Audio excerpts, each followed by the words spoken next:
welcome 30 to it. This is Beyond the Tape, our first episode in the calendar year of 2025. So first and foremost, Happy New Year, everybody. Hope that you got to celebrate in just the way that you were looking to do just that. Also, belated happy holidays to everyone in our 32 Beat Writer fan base. And of course, if you're new to the channel, we got you covered. A lot more content here coming on the channel. Be sure to like, comment, subscribe. But today, we are talking about the CFB quarterfinal games. And man, wide array of ultimately what we got product-wise. I think one awesome game, one pretty good game, one okay enough game, and then one that got ugly pretty quick. But I'm excited to run through these four games with you guys. We're going to do this in reverse order. As you can tell, I do have a little bit of a dog in the fight. No pun intended, actually. But we're going to go ahead and do this in reverse order. And also I want to do this, too, because obviously Notre Dame, Georgia delayed a game or a day. And, of course, want to say thoughts, prayers, wishes with everyone who was affected with the tragedy in New Orleans. I mean, that is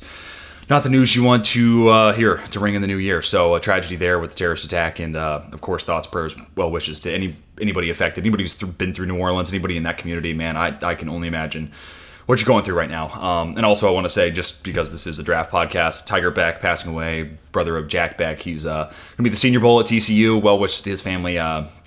And that's definitely a tough one. But plenty more people were affected, and it's just a tough story and a really sad way to start 2025. And senseless action, senseless violence, and just some of the unfortunate realities of the world we currently live in. That aside, of course, no easy transition for that, but let's go ahead and kick things off. Notre Dame wins 23-10. They got a date with Penn State. That'll be the last game that we talk about. Real quick, some of the major takeaways for me in this game. They talked about it at the beginning of the broadcast, the overall average weight of the Notre Dame defensive line with no Riley Mills out there versus Georgia. And I think you saw some of the advantages for Georgia in that matchup, right? Running between the tackles, they got some good chunk runs early on. But also, I think Al Golden, man, I think hats off. This was as good a game he's called. Notre Dame's defense has been great all year long. This was awesome. The utilization of stunts and twists, when you have this lighter defensive line, you're more athletic. It's not always a one-to-one correlation there, but, use it as a rule of thumb here. If you're a little bit smaller, odds are you bring a little bit more juice and a little bit, you can even just talk about with edge rushers, right? 235-pound edge rusher, probably not going to be the strongest, down-to-down best run stopper, but probably got a lot of first-step juice, right? And it kind of felt like Golden really tapped in that stunts, twists, utilized the athleticism, the movement skills of these guys up front, and it really, at a couple of big moments in the game, those stunts and twists created some key pressure plays for that Notre Dame defense. I also thought he had a really nice couple of blitz packages. One on that fourth down late in the third quarter was massive with Bauer coming through. So been really, really impressed with what Golden put on the tape today with that Notre Dame defense. Also early on, with back and forth, lots of man-to-man for Notre Dame. They've kind of lived and died off of that all season long. It's obviously a lot harder without Benjamin Morrison out there, but since his injury, they've been able to hold up for the most part. That does lead to a good amount of variance, right? Like Christian Gray gets with that huge chunk play that, I think, I'm pretty sure it was the same play, but because of a huge chunk play, right sideline, and then, they get down to the 11-yard line, and then you have that sideline interference from, I believe his number was 39. You see it on X, and it's like, ooh, guy not suiting up. If you're not suiting up, you don't want to be remembered for anything after the game. Let's just put it that way. And just kind of rare. I'm not blaming this on Kirby Smart by any stretch, but you just don't normally see this out of Kirby Smart, coach teams. But just kind of a freak incident, but one that instead of maybe scoring 7 on that drive, they settle for 3. And that's how the game scoring opens. Notre Dame then answers. I was literally just about to tweet on that responding drive for Notre Dame. Need to see a little bit more to Riley Leonard as a runner. And ultimately, that drive was when it made it happen. So, it's all good. Not every tweet needs to go into the ether. But, I felt like that was the one more thing. I don't know if you've ever had a family member or a friend that one more things you to death and you just eventually get really tired of it. But the first couple of drives, and it was like, okay, the run game's not really getting going. There's a couple of nice runs there, but the passing game's not super efficient either. Faison's getting a little bit of separation. We're getting a couple of, 10-yard chunk plays at a time, but just not sustaining drives. And then once Notre Dame started to tap into Riley as a runner, it was just the one more thing. Okay, now I got to keep an eye on Faison because of what he can do. He's their best route runner. Okay, and Bo Collins because he's their contested catch, red zone guy. Oh, and Riley Leonard. Oh, and Jeremiah Love while I was in this game. And Jadarian Price had a couple of huge runs in the second half. And I think that Riley Leonard, it was that one more element to the offense, the straw that broke the camel's back. And it really started on that drive that resulted in 3. And I was like, it felt like you kind of broke out all the stops there to get 3 points. That sucks, but it was a factor in the second half too. And ultimately, I think that's again that was just enough to diversify this Notre Dame offense that. Other than Love and Price, and obviously Notre Dame's got a good offensive line, but not quite as good maybe as what it's been in years past, but I think that could even be up to debate. Maybe it's just a younger offensive line. But besides those two running backs, and then let's still call it a really good offensive line, there's not like Riley Leonard's a good quarterback. He'll get drafted, but he's not one of the elite guys, in college football right now. He's just, he's really good. And the receivers, Faison does just enough. Bo Collins does just enough. Mitchell Evans, not an athletic wonder there, but he does just enough. Kind of plays the game the old school way, Jason Witten style. Every white tight end is going to get that comp. But, again, it was just enough to diversify the portfolio of that offense. When you don't have any necessarily one great thing, and maybe the one great thing you do have with those running backs in that run game is being stymied a little bit, how can you be diverse and balanced enough? And I think Riley Leonard's legs was ultimately that last little tick that they needed to nudge themselves in the right direction.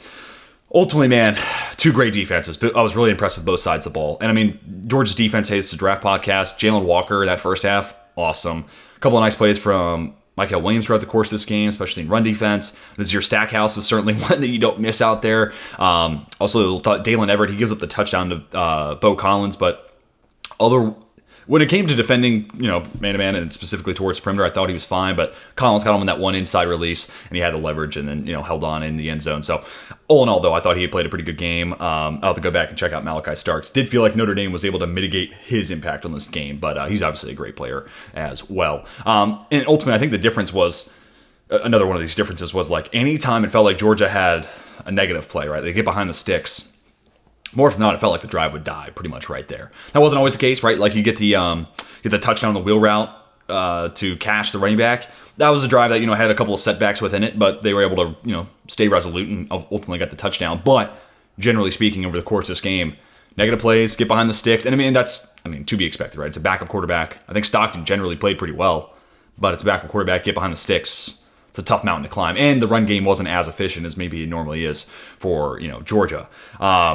And then Notre Dame over the course of this game, generally was able to overcome some of that. Because they were also super aggressive, right? Like a couple of fourth down decisions there that were pivotal, and we'll of course come back to that very last one, which Marcus Freeman, Anthony Tresh, tip my cap to you there. But generally, like I said, Georgia, when they got behind the sticks, other than that 1 second and 19 where Oscar Delp gets like a huge first down, and a few other, kind of one-off circumstances, that kind of felt like it ended the Georgia offensive drive. Notre Dame, early on, it was like, small chunk here, small chunk there, but can't sustain drives. Over the course of the game, I think that got a little bit better. But look, fact of the matter is, this game really does come down to that 17 points in 54-second swing into Notre Dame's favor. One, you could just say that's the difference because Notre Dame won by 13, so naturally you could say that 17-point swing is crazy. But let's just even take the Notre Dame field goal out of the equation. Then it's a great defensive play, forcing the fumble, finding the ball. Next play, Riley Leonard, Bo Collins, touchdown. Like, those two plays, in my moment, of course, I'm biased here, but in that moment, I was like, whew, a touchdown in a game like this, with where we're at right now, feels huge. And then you finish out the first half, and you get the opening kickoff return in the second half. And this game definitely, Georgia did not go quietly tonight. They continued to battle, but it does kind of feel like in that moment, it's like, whew, it's going to take a lot to go right for Georgia to win this game now, versus like, they're down at the half, but it's Georgia. They're certainly still live, and you can't count them out. But then that kickoff happens, and you're like, oh, wind out of the sails. Also, just got to say, side note, I had a couple of Georgia fans with their hands up behind the head. Can't believe what they see. Until this weekend, and maybe I'm just late picking up on this, I've never heard that described as the surrender cobra. But can I just say that's brilliant? That is fantastic. So, Surrender Cobra, I'll never forget that again. But you start to get some of that from Georgia fans there. But, give a lot of credit to Kirby Smart and his team. They did not give up. The offense, again, was able to battle through. Got a couple of chunk plays. You obviously get the big touchdown there to cash. But 17 points in 54 seconds against the Notre Dame defense. That's just a steep mountain to climb. A couple other key moments I want to talk about. That 4th and 2 for Dylan Fairchild when he gets called offside. Oh, that one hurts. That one really hurts. Because ultimately they get back to a 4th and 2. Kaiser gets called for the delay game. But at that point, it felt like Georgia was building something. Momentum's kind of on their side. Uncle Mo is rooting for the Bulldogs at that point. And then you have that penalty. Okay, Notre Dame kind of gives it back. But at that point, things have kind of simmered down. Like the waters come down from a boil. And it feels a little bit closer when it comes to momentum. And ultimately Notre Dame, stunt twist, got that motion. Actually, I think that was the late third quarter blitz, right, where you get that number 34 screaming through the middle, and Stockton's got a bailout right, can't get a clean throw off, doesn't have his feet set, and it was going to be short of the sticks anyways. I think the catch was actually made, so it was short of the sticks. But yeah, that was huge. And I just obviously happy with the results as a Notre Dame fan, but I can't help but wonder where this game might have gone had Dylan Fairchild not had that false start. A couple of Notre Dame penalties in the fourth quarter, right, also were key. Like the Jordan Faison thing, they brought the rules analyst on. Probably shouldn't have been called because he wasn't on the line of scrimmage. In their defense, though, the tight end had just shifted onto the line of scrimmage like a half second before that. So it's kind of bang-bang. And also just like get set, it's a little thing like that. So I actually don't mind that penalty. It's just one of these things, like short yardage, execute. Like to me, easier said than done from the couch, but like execute in those spots. And then obviously you get the Jack Kaiser pass interference. I saw a lot of Notre Dame Twitter pissed off about that, but he didn't turn his head back. They're going to call that every time. And also if you go up through the defender, you're going to get that call. But ultimately Notre Dame's defense stood the test there. And then the last thing I want to talk about, dude, that fourth down decision. I know Kirby Smart was pissed off, right? You can't run out special teams and then bring out the offense. As far as I know, you were totally fine to do something like that, as long as you give them the opportunity to sub, and that they did. And then it was super cool for me personally, getting to see Anthony Tresh right there on the sideline. I used to watch him on the PFF College Pod, and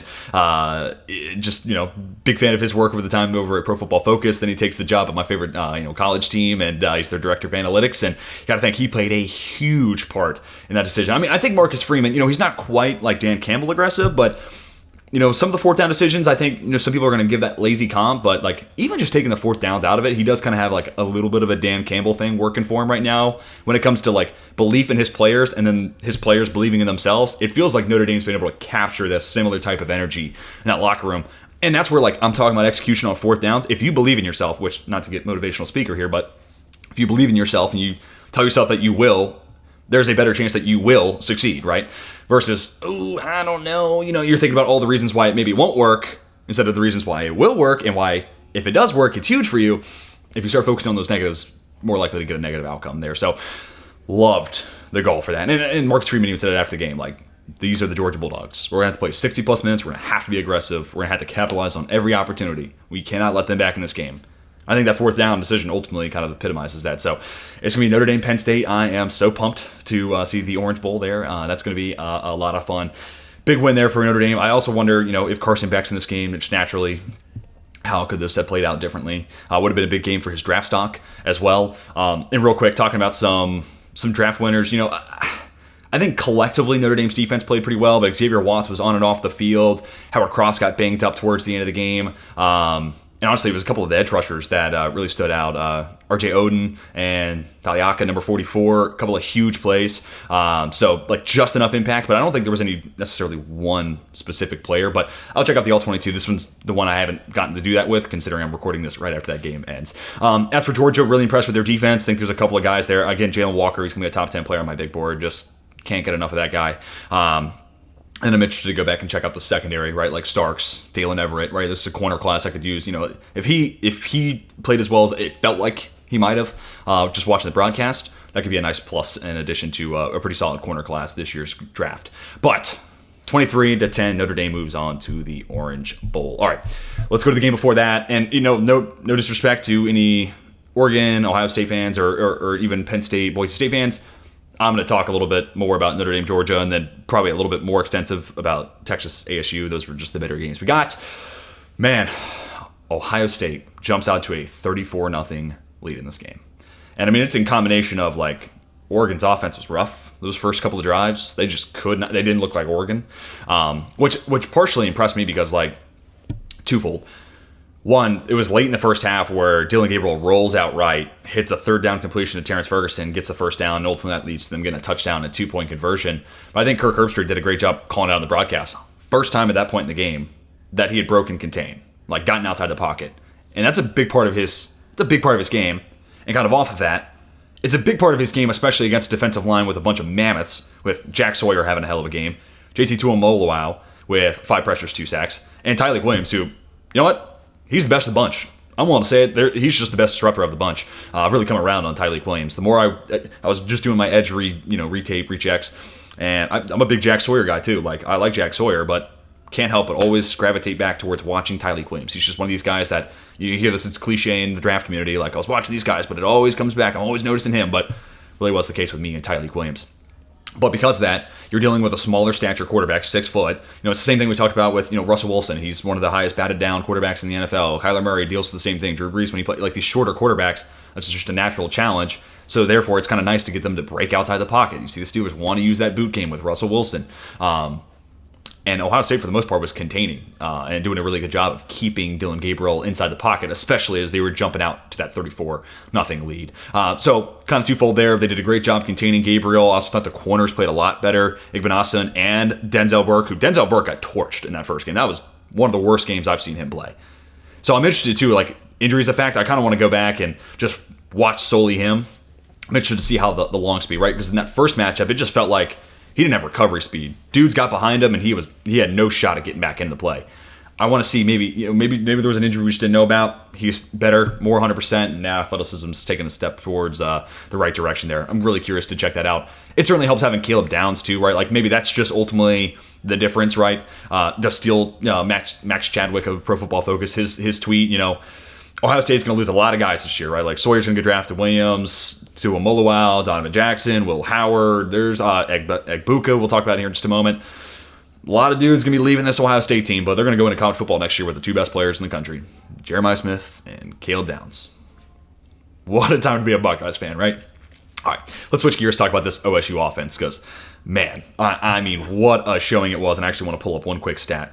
But let's just start with the run game. Quinshon Judkins, TreVeyon Henderson, they both the offensive line, really, for Ohio State was just dominant. It was a great showing from that unit, and that was a huge question mark, right? Just like the other side of the ball, right? Like Sawyer to Moluwal versus Connerly and Agenai Cornelius, the 2 tackles for Oregon. These are 4 guys that, right now, I think if you were to ask most draft analysts, maybe bunched up in the same-ish area, right? Like late first, got some work to be done there into day 2. Let's just put it that way, just to simplify it a little bit. How is this going to match up? Who's going to win that battle? OSU's D-line, for sure. The Buckeyes won that battle. On the other side of the ball, no Josh Simmons. He got hurt in that first Oregon game.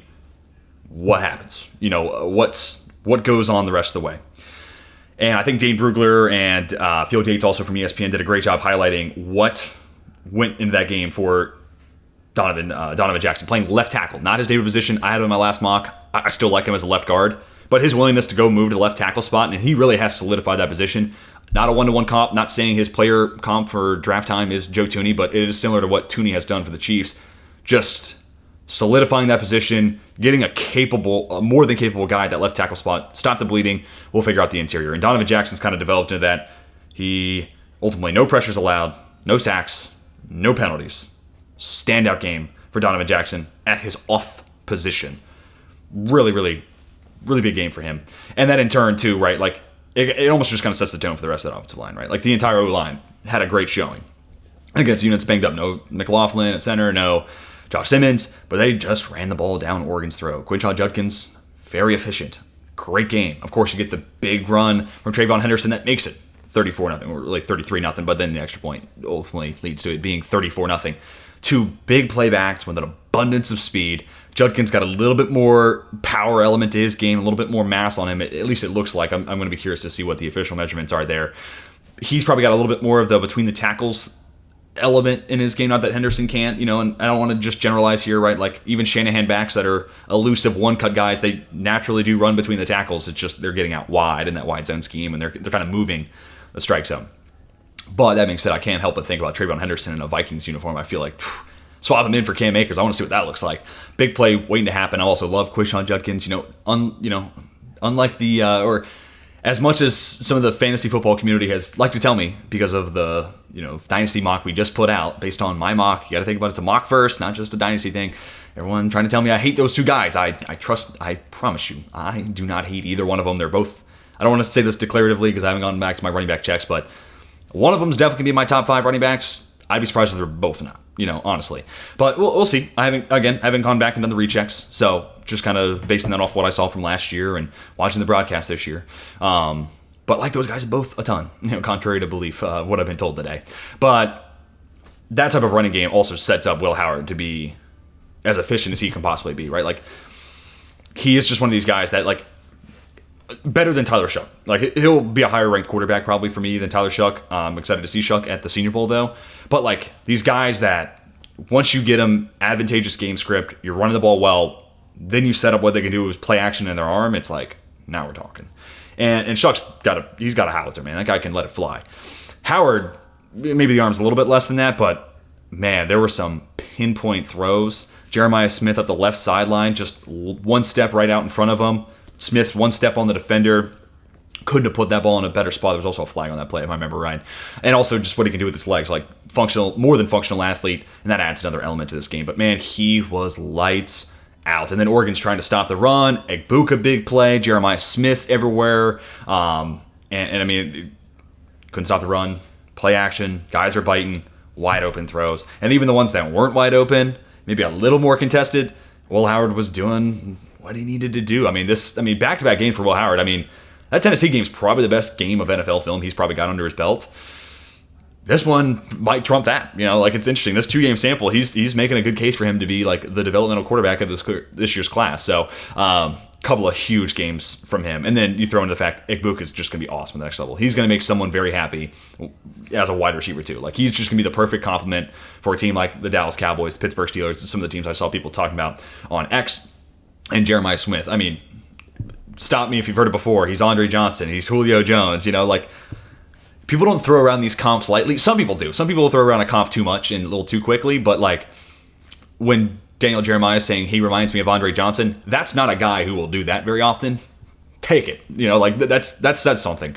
And then Jordan Reed of ESPN saying he looks like baby Julio. It's like, yeah, that he doesn't say that lightly, So a guy that we're going to have to wait 2 more years for before he can declare. But Jeremiah Smith, Ryan Williams, that maybe Arch Manning, Dylan Raiola, that Dylan Stewart, that 2027 draft class is just going to be freaking bananas, man. And honestly, that's really all I want to talk about. And once you're up 34-0, right? Like, I think we did learn in this weekend you can fall behind 14-0 and stay in it if you got a good coach and you got a team that won't quit. 34-0 is just, it's a different story. And dude, what is it with Pasadena, California? Ohio State just like cooks at the Rose Bowl. Remember the JSN game was awesome, and this one, man, this is a team over the last under the Ryan Day era. Like, they ball out in Pasadena. So big props there to OSU. I wish I could say more positive things about Oregon, but they dug themselves a hole.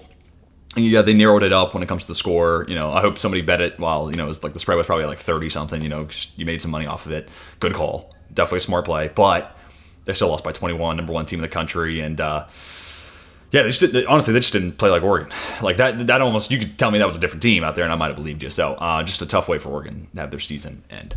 Awesome. Let's get on to, and we talked a little bit of stock watch, right? Like that Ohio State D-line, those guys are the big winners. Going to be interesting. I already thought of the Oregon tackles as project players, so I don't know if this will necessarily hurt their stock, but it definitely won't make them risers on the board. And those were some of the key matchups I was keeping an eye on, as well as Tez Johnson, Evan Stewart, and of course, just a tough game overall for that offense, right? You don't score until the final drive of the first half. Those guys aren't going to have the flashiest film to watch. Anyways, let's get on to Texas winning 39-31 in double overtime. Man, dude, like a couple of huge plays, right? Like, you saw the tweets out there, and it's an insane like headline, right? Or like a headline stat, so to speak, right? Texas has 2 plays and they have 2 touchdowns, right? Because you get the big play to open it up, and then 1 play touchdown, really beautiful ball there from Ewers to the end zone, and then you get a stop and the return touchdown. And at that point, it was like, okay, yep, Texas is going to roll through this one. No sweat. But honestly, from that point on, like, I think there's an argument to be made Arizona State was maybe the better team. Ultimately, Texas did win out, but they were also the team up 14-0 to start with, right? So just kind of interesting when you look back at that and how you might kind of weigh that. But all in all, ton of credit to Arizona State. And let's be honest with ourselves. Cam Scatabo. Like, this team battled to where they were and ultimately where they ultimately got in that game because Cam Scatabo put the team on his back. Point blank and simple. And I mean, not only the pass, right? Like, I think the pass is one that stands out. It's a little underthrown, but McClain does a great job coming back to the ball. Then that slug around, honestly, that's like that play, throwing anybody who's not a quarterback, that's kind of like, oh, that's pretty cool, right? Like, that's pretty dope. But that sluggo route was mean on Taft, right? Like that was a pretty mean sluggo to get a 62-yard play and keep things working for Arizona State. Also want to note, just before we get into like Arizona State battling back, both D-lines really impressed me. Kelvin Banks he was down hurt towards the start of the second half. He did come back into the game, but especially from that point on, like the second half, felt like Arizona State's D-line really stepped it up. But as you know, Texas has got this first half lead, and you know it took a while for Scatterbo to get going. Like a lot of the big plays definitely came in the third quarter, and of course we talked about the pass, we talked about the big play reception. He was also like more efficient running the ball. He kind of had this Derrick Henry, Mark Ingram-esque type of game script where like second half comes around and he's kind of leaned on the defense enough to where he's starting to turn a 3-yard run into a 7-yard run, and 5 yards becomes 12, and things like that. But that being said, in that first half, dude, like a couple of huge stops from that Texas D-line. Felt like, bend, third and fourth downs, we're not going to break. We are not going to break. One of the fourth downs, too, it's just like, I don't know if it's play design or the execution or Texas just had like the right lineup of guys on the D-line there, but they go for it on fourth down right around midfield, and it ultimately becomes Alfred Collins versus a tight end on a fourth down. Don't have to be a great football expert to say that's not going to work out well. So some of the stock-up guys I do want to talk about before we get into like the turn of this game, which we already did a little bit of. But Alfred Collins, I think, generally kind of shows you more of what he is. Good first step, fifth-year guy, older, stout against the run, 320 pounds, looks and plays like that. I also think this was a really solid game for Andrew Makuba. Felt like a guy who was all over the field, and of course he gets that game-ending interception, so that's what most people are going to remember. But all throughout the game, he just feels like a more decisive player, really. He's just seeing a ball carrier, going to make a play, feeling more confident as a tackler. And then in coverage, too, you're just seeing more decisiveness, in what his responsibility is and how he's going to play that. Also want to shout out Jahdae Barron. I think it kind of moved him all around. Blitz from the slot, play it outside. Continue to love Jahdae Barron. Like, he's just such a flexible, versatile chess piece that I did want to shout out this Texas defense, because ultimately you look at it and, a double overtime, that skews it a little bit, but you'll be like 31 points. But especially in that first half, like Texas D-line was rock solid, and like they were winning the key downs. And then they still had some good reps fourth quarter and overtime, but I also want to shout out Andrew Makuba, because like the more I watch him, I'm like, yeah, that's a guy that's gonna be one of my guys at safety spot. Like I just love his game. And ultimately, really what he was this year. I wasn't super high on him coming into the season, but he's really turned a corner this season. And really the turning spot in this game was that safety, right? Safety, and it honestly could have been a touchdown too. That's kind of a fun what if, right? Like if Quinn Ewers doesn't make that play, and that becomes 7 for Arizona State. Like, how different does this game ultimately play out? But Ewers goes down, it becomes the safety, and now Arizona State's got 5 points on the board, and that was kind of the catalyst for this comeback. Then you get to those big Scatterbo plays in that same quarter. And then one of the other things I wanted to talk about is Arizona State's making this comeback. Now they got a chance to win, right? Because you get that interception from Quinn Ewers. Ultimately, I think, and this is kind of a tough game, right? Because that first touchdown, you're like, oh, okay, good touch, one play, touchdown, let's go. Like, it's going to be one of those days for Texas. Cool. But it didn't ultimately kind of play out that way. I thought it was, like I said earlier, way more evenly fought thereafter. But, dude, Matthew Golden, his presence, you just cannot understate him enough. But Ewers was up and down, and that touchdown over the middle of the field, right, just like too much loft on it, looking for Isaiah Bond, and ultimately brought the safety back into the play. It's like, I like the throw, just want a different club, I just want a little bit more zip on it. And ultimately, this game kind of affirmed my struggles with Quinn Ewers. There's good stuff, right? Like, of course, the last touchdown to Golden, and even the touchdown to Helm, like almost the touchdown to Helm almost is like the epitome, almost epitomizes what I'm trying to say here. He just never throws with consistent feet, right? Like, he's never a solid base, never the same base 2 plays in a row. And oftentimes he's just like, I don't think he's thinking about it. I swear that Gunnar Helm touchdown, like, what? Look at his feet there. That really makes no sense for how that ball got off and was accurate. He did that exact same thing. And I swear the feet were the exact same, and the ball went nowhere near where it was supposed to.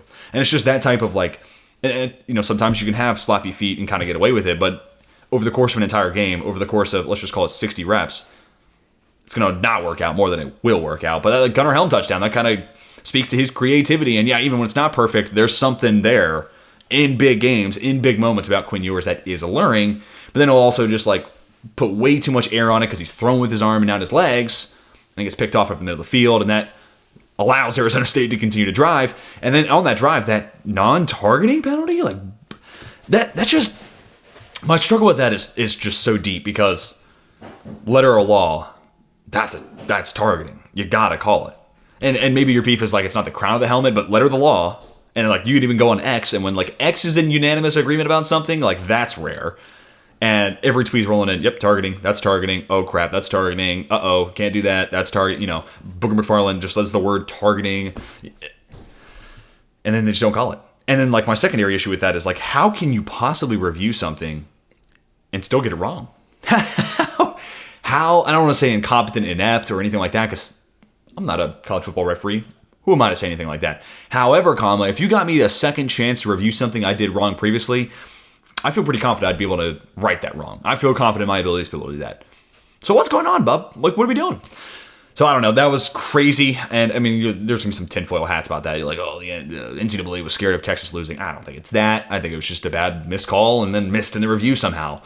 College football, right? And then missed field goals, right? Like some things that you're just going to get in college football. Questionable calls. It's a missed field goals more than likely. But ultimately, Texas did battle through that. That touchdown to Golden is like, that's the best play of Ewers' game right there to me. Sees pressure, makes the check, max protect, just chucks it up to Golden. And like, to be honest, like how Golden got behind him is a little questioning. Like if you're the DBs, it looked like they were just playing the front, like the end zone line. That's a touchdown.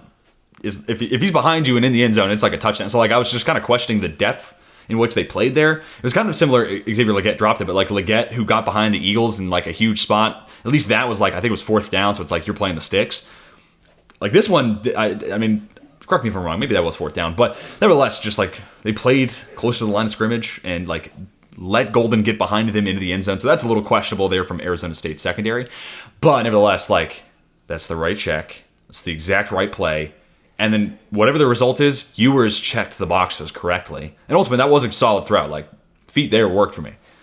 And he has the ability to throw a pretty deep ball. He just throws too much with his arm for me. And that's like a big part of it. And his feet are super inconsistent. And then you get to overtime, and it's like, oh, dude, what the heck? That's like not what your feet should look like. Yeah, you're moving and you're on the run, but like, what? Like, that throw really didn't make sense to Gunnar Helm, but zips it in, Helm does the rest. Another really nice tight end prospect in this year's class. But that's the game with Quinn Ewers, man. And I mean, I don't know this for sure, but I do kind of feel like he's going to be a guy at the next level, like offensive-minded head coaches or like an OC who maybe has the charge of the pick is going to be like, I see what he can do, and I can get him here. I can take him steps in the right direction here. Versus like if you have a defensive-minded head coach, like the idea of drafting Quinn Ewers, you're just going to look at all the negatives. It's just going to be interesting. He's going to be a fascinating draft conversation. And I don't know that for sure. I haven't talked to anybody who said that, but he's just these polarizing prospects, and I almost wonder if that like context of mind, right, makes a difference in this. But yeah, huge touchdowns late. Quinn Ewers showing up in a big spot after what really wasn't that great of a game from Quinn Ewers, and actually a couple of like ones you definitely want back. But ton of credit to both these teams. This was the best game of the weekend, man. I thoroughly enjoyed this game. Texas, though, man, if you're like a Longhorns fan going into the next matchup, one, you're just looking at what Ohio State did, and you're like, oh, God, we get them now? Oh, man. Tennessee Volunteer fans and Oregon Duck fans are probably giving calls to Texas fans, just, giving them a heads up, like, what?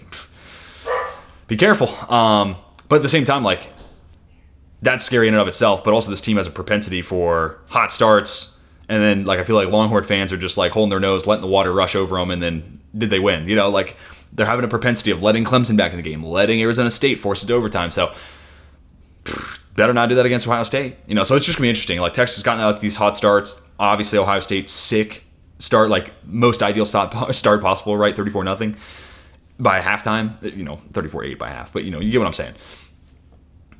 Who gets that leg up in the first quarter? Like I'm fascinated to see that matchup there. But great game from Cam Scotabo. Want to talk about his draft stock before we get on to the last game. It's tough. You see Marcus Mosher and Matt Miller talking on Twitter. They're hearing 4.64, 4.65 for him. And that's just that's not a great number.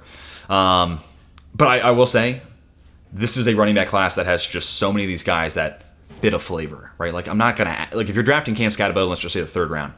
I don't think anybody's gonna draft him necessarily to be like you're getting 25 carries a game. One, that's kind of dead in the NFL. But secondly, I just don't think that's gonna happen. It's more the flavor of that back that you're looking for, right? like if you're just needing that thumper, and like I couldn't really think of a great example before recording, but like let's just say Najee Harris leaves the Pittsburgh Steelers. If you're telling me like Cam Scatterbo's that thumper, that low center of the gravity, bounces off down, again, kind of Mark Ingram when I watch him.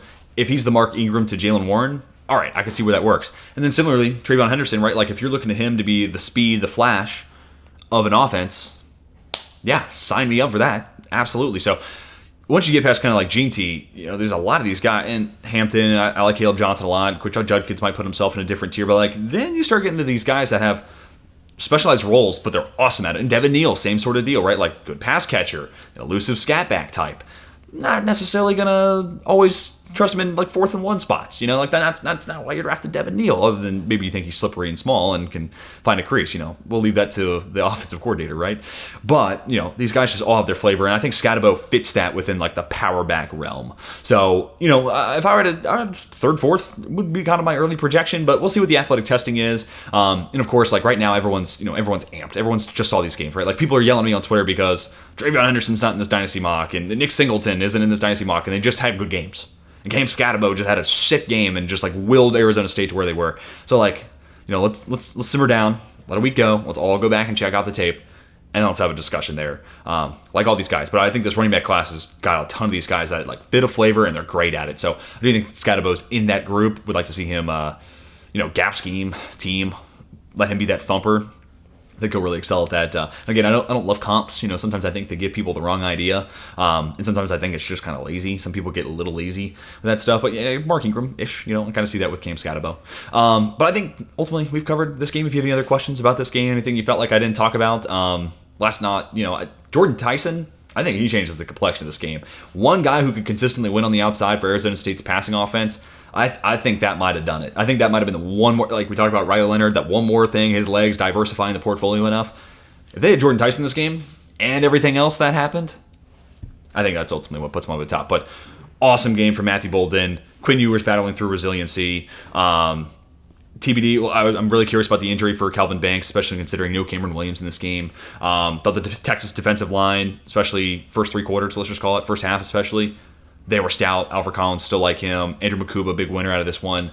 And then for Arizona State, Sam Levitt's not draftable, but really liked what he did with his legs. Missing Tyson, Cam Scatterbo is the engine that made this ship go. So really fun game, to me, the best game of the weekend. And then lastly here, Penn State wins 31-14 over Boise State. I don't want to necessarily say this was expected, right? Because anything's possible, right? Like, a one-game setting, any given Sunday is as cliche as it gets, but it is true. It's true because it's cliche because it is true. But this is just one where like group of 4 school taking on the non-group or Power 4 school, right? It's just a little bit different. Those guys are just built a little different in the Power 4, right? And you felt that, right? Like the Penn State offensive line moving dudes. And that's not to say everyone on Boise State's D-line had a bad day. No, I think actually Ahmed Hassian, I hope I'm saying that name right, I thought he had a pretty solid game. But generally speaking, Penn State's O-line was moving, folks. And they have a great Thunder Flash combo there in Allen and Singleton, man. Like, Travion Allen, big play waiting to happen. And I know Singleton had the 56-yarder to seal it, but to me, he's like, that's your between the tackles thumper type. But he does also have the ability. Not every thumper is 0 speed and mad. Like don't get too extreme on me here. But that run game then puts Drew Allen in a spot, like just like Tyler Shuck, just like Will Howard. And let me just say also, if Drew Allen does decide to declare, he reconsiders. Let's say he has a big game against Notre Dame, decides to reconsider. It'll be him or the breaking news right before the Notre Dame game. Jalen Milroe has officially declared for the NFL draft. This is an NFL draft podcast, so do you want to hit on that real quick? If, let's just say, Aller were to declare and Milroe, I think I'd go with Aller 3, Milroe 4. Still, of that group, I think Milroe would probably be deemed the one with the best tools, right? Just because of his athletic profile, and man's got a howitzer. Just about reining that in, right? If Aller decides to stay for another year, he's just a fascinating name for 2026. In a class that now features Garrett Nussmeier and a few other guys that decided to go back to school, plus, the possibility of an Arch Manning type. So, and in that case, Jalen Milroe will be my quarterback 3. Again, best tools, that's the guy. Those are the traits I want to draft, but it comes with a lot of homework. Anyways, did want to talk about Jalen Milroe before we got out of here. And then also, that does bring us back to Drew Aller. That run game was fantastic. Penn State's defense, like I know at one point it was like 17-7 going into half. 17-14, that first drive, second half, Boise State touchdown. But let's be honest, like, who looked dominant on that side of the ball? Like, who looked better? Boise State's defense. Penn State's defense. And when your defense is playing well, and Abdul Carter, like, I know no sacks, but Jordan Reed, go follow him, had the clip that's just like, dude, this type of explosiveness and this bend, it was just a freaky bend play. It's one of the 2 pressures that Carter had. Also, I think Danny Dennis Sutton had a pretty good game. I think 2 sacks, 4 pressures for him. It might be 1 sack, 3 pressures. But nevertheless, you get the ballpark. That D-line was playing really, really well. Ultimately, I think the entire Penn State defense put together a pretty solid game. And defense playing well, run game's killing it. You're putting Drew Aller, this guy who, I think generally, like, the arm's there, good accuracy, willingness to throw with touch. I think he throws with the right club, so to speak, more often than not. Good mobility for his size, good frame in and of itself. My thing with Aller, I just think he's got to speed up. It's like if you started a new job, right? And they're like, all right, you're starting to get it. Need you to do it 5 times that speed now. And you're like, what?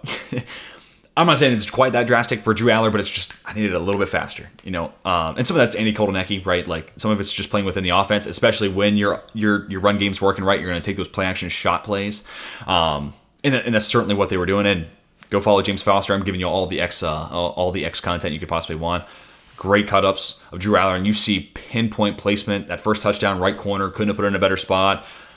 The next Tyler Warren touchdown, oh my word, like, just filthy. And then that, so, like, ball placement's there. It just, for Aller, to me, it's just like, it's hard to project. Can he take that step forward in processing speed and just, like, play speed? But everything else is there, and that's why, if he does decide to declare, I think he'll be my QB3. But we'll see. He has said he's going to go back. He plans on going back, but we'll see if he reconsiders. On that point, Tyler Warren, yep, he's tied on 1. He's doing what he does, running the seam, going to, he's actually the focal point of this offense. Of course, you see him in the backfield, too, taking some direct snaps. And at 6'6", 260, like, you see the baby Gronk comps. I'm not going to go there, but, like, insane frame, great athleticism, just a rare player. I'm not going to go quite as far as to say, like, he's as good as Brock Bowers, but, like, half step below maybe, a step below. But, like, I said it all the time last draft cycle, Brock Bowers is the best tight end prospect I've seen. And if, like, Tyler Warren's, like, the next closest thing we've got to that, draft this guy in the middle of the first round. No later than the middle of the first round, right? So he's an absolute alien. I wish this team had one more difference maker on the outside. That's just, I feel like one more wide receiver. And I think this team could legitimately, I don't want to say that because Ohio State looks like a house right now.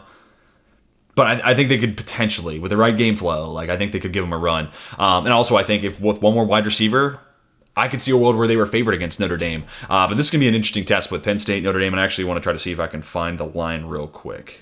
Yep, just got that line, and I figured it would be Notre Dame 1.5, and that's exactly what it is, Notre Dame minus 1.5. I almost wonder if that would flip if, like, Penn State had a legit threat on the outside. It's hard to speculate. That's a true what-if type of thing, and you just can't always do that. But that's going to be a fascinating matchup. 2 teams with great trench play, right? We'll see if Notre Dame can get Riley Mills. I assume Abdul Carter is going to come back and play. I know he did get banged up here. But one thing that Penn State's not going to get in that game, I mean, knock on wood, we'll see where it goes, but 2 interceptions from Boise State that then lead directly to 2 first-half touchdowns, right? And you throw 3 interceptions in total in the first half, like, putting yourself behind the 8 ball. And again, I know it was 17-7 going into half, and it became 17-14, but it never really felt like Boise State was necessarily going to take this game. And part of that is, like, yeah, they've already thrown them 3 picks. By the time you get to halftime, it's like they've already given them 3 in the turnover battle. And that's just tough hill to climb when you're the underdog, right? So, 11.5 point underdogs, 12.5 point underdogs. I saw some people getting in that. So, did want to talk about that. Penn State's defense, opportunistic, creating those turnovers, and that plus a dominant run game put Drew Aller in a great spot, and then he took care of the rest, right? Opportunistic, timely throws. Like, it wasn't a gaudy day for Aller. Let me just pull up the stats, actually, real quick. But from what I remember, the box score is nothing that you're going to, like, write home about when it comes to Drew Aller. And to that point, 171 yards. It's just then, 3 touchdowns, no picks. But, 13 completions, 171. But it's because he was put in the favorable game script and just an advantageous spot generally as the game went on. And, like I said, I know the score got closer and closer, but Penn State was visibly the better team there. So we get Penn State, Notre Dame. That's going to be a fascinating game. I won't give a pick because it's probably obvious where I would lean there. Texas, Ohio State, if you're going to ask me right now, I think I'm leaning towards Ohio State. I think they're playing a great brand of football. And, dude, the way Will Howard's playing, there ain't no up and down to it like there is with Quinn Ewers. This guy is awesome. And also to that point, like Jeremiah Smith, yeah, Jeremiah Smith's the best player in that game. So, yeah, whoever's got the best player in that game, I'll take that dude. I'll take that dude for sure. So yeah, that's gonna be a fun matchup. Really looking forward to it. We're gonna be. I think we might preview those games. Definitely stay tuned to 32 Beat Writers. We may do a preview. We'll certainly do a recap. Also, one more thing I want to hit on before we get out of here. My next mock draft is gonna come out Monday. I'm gonna try to record it before Sunday Night Football because ultimately that game won't matter for seeding. But by the time we get to Sunday Night Football, we will have a locked draft order for 18 of the 32 NFL teams. So the order will be more set than it won't be. And that's why, again, like whoever wins Detroit, Minnesota does change a little bit of it. But in the back half of the first round, it's okay. It doesn't make a world of difference ultimately. We're really trying to focus on the locked first 18 picks because that's big. Because unless there's a trade, that's the order right there. So that mock draft's going to either come out first thing Monday morning or whenever I get home from work. So somewhere that evening. So either look forward to listening to it on your morning run or with your breakfast or maybe even during lunch at your work, or plan on it being some like after dinner entertainment there for you. But I am going to have at least a 2-round mock draft out on Monday.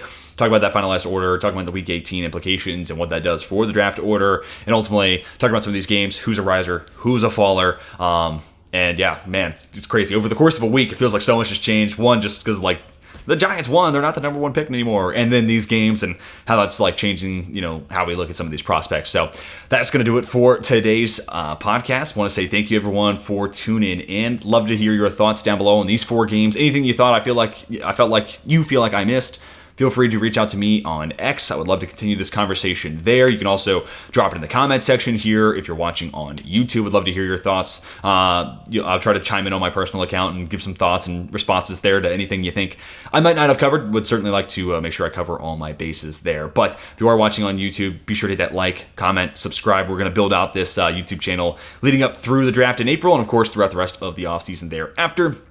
Or if you're watching here on X, give us a follow.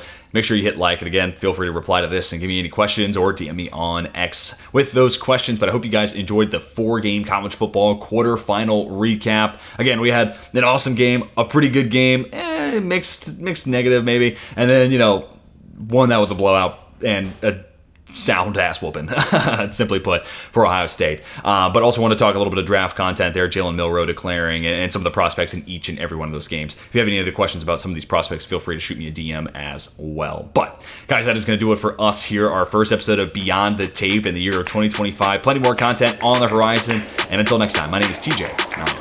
Signing off.